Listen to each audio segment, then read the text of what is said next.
All right, so I'm gonna be replacing my fuel filter. It's pretty explanatory. There's a hose on top and a hose on bottom, and it sits in a clamp. If you can see right here, here's where it's at. Here's the hose for the top. It's just a screwdriver. So I unscrewed it.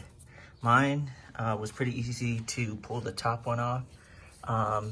It just kind of hooks into this this clamp. So I'm going to unscrew the bottom, which is pretty hard to tell.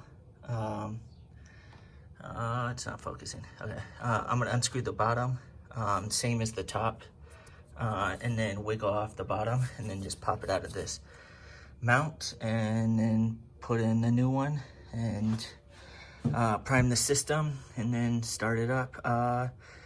After I put in the new one, I'll show you the old one, see if any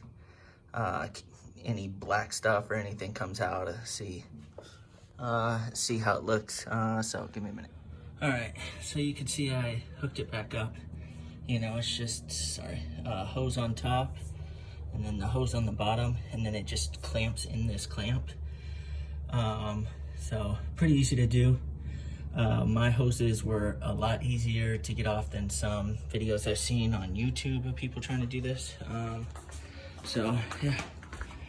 All right, let me come on over here. I took my old one, and let's see. I'm not seeing anything. So my old one looks like it was probably pretty good. Yeah, I'm not seeing any particles, nothing coming out. It's clear. So, well, I guess I replaced a part that really didn't need it, but hey, I'm trying to figure out why I'm having a issue under boost. It's like a stutter. Kind of feels like the car is cutting timing when I'm under heavy load.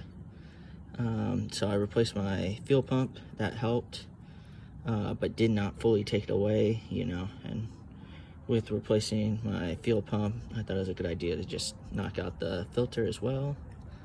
So, all right, well, stay tuned. I got a couple other things on the way from Japan. Thanks for watching.